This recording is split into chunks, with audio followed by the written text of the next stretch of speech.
Messi দাদা, আমাদের ছেলেরা আপনাকে দেখার জন্য হাঁ করে বসে আছে একটিবার, কিছুক্ষণের জন্য। রাজনীতির আঙিনা তার চেনা, বিধানসভার আঙিনা থেকে এই মুহূর্তে তিনি বের হচ্ছেন পাপিয়া অধিকারী। গতকাল একটা কমিটি, সেই কমিটির ঘোষণা হয়েছে, কিন্তু পাপিয়াদি আরও একটি বিষয় সামনে এনেছিলেন, টলিউডে ব্যান কালচার। পাপিয়াদি যখন দায়িত্ব পেলেন আপনি, তারপর থেকে কি কি দেখছেন? ব্যান কালচারটা উঠে গেছে, আর কাউকে ব্যান করতে পারবে না, আর কাউকে সাসপেন্ড করতে পারবে না। যারা যারা এসব সমস্ত করতো তাদেরকেও ভুল স্বীকার করতে হবে, এবং ব্যান কালচার যাতে আর না হয়, আমাদের কর্মহীন যাতে না করে রাখে। আমাদের অনেক মানুষ, অনেক আর্টিস্ট, অনেক টেকনিশিয়ানস, তারা যেন কাজ পায়, এবং পুরনো লোকেদের সব ফিরিয়ে আনতে হবে।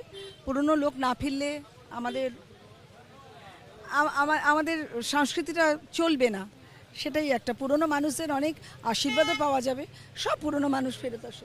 বলা যায় যে, বলা হতো যে টলিপাড়ার যার ওপর বিশ্বাস রয়েছে, সেই বিশ্বাসবাবু মেসিকে নিয়ে কি করেছিলেন আমরা সকলেই দেখেছি। আমরা হাঁটতে হাঁটতেই কথা বলি, সেই মেসিকে আনার ব্যাপারেও আপনি একটা উদ্যোগ নিচ্ছিলেন। আপনি, বিশ্বকাপ চলছে এই মুহূর্তে, আজকের দিনে দাঁড়িয়ে কিছু চাইবেন? কারণ সেই সময় তো দিদি অনেকেই মেসিকে দেখতে পর্যন্ত পারেন। আর সে তো ওনার দোষ। ওনারা নিজেরা ভাবলেন যে মেসি হয়তো ওই আমাদেরই কোনো স্টারের মতো।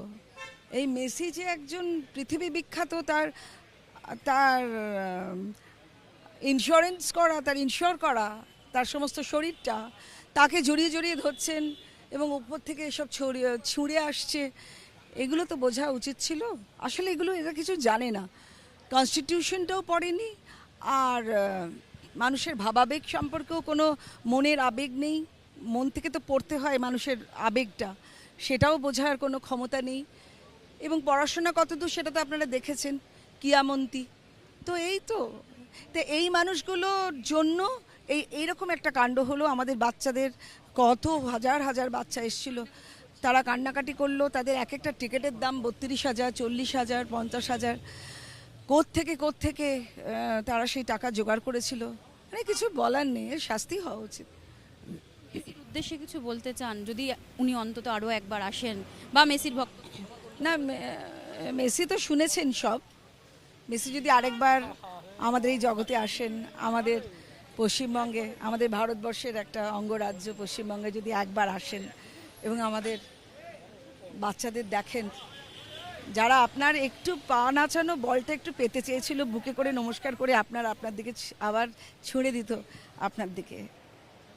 এই ফ্যান, আপনার ফ্যান হয়তো অনেক আছে মেসি দাদা, কিন্তু মেসি দাদা, আমাদের ছেলেরা আপনাকে দেখার জন্য হাঁ করে বসে আছে একটিবার, কিছুক্ষণের জন্য। উদ্যোগ নেবেন দিদি? আমরা নিশ্চয়ই উদ্যোগ নেব, আমি তো উদ্যোগ নেবই। আমি বলেছি একবার ফিরতেই হবে। পাপিয়া অধিকারী মেসি আনার উদ্যোগ নেবেন, এবং একটি বারের জন্য হলেও অন্তত মেসি আসুক, কারণ সেই সময় অনেকেই মেসিকে একটুকুও দেখতে পায়নি। জি 24 ঘন্টার জন্য ক্যামেরায় জয়ন্তের সঙ্গে মৌমিতা চক্রবর্তী, কলকাতা।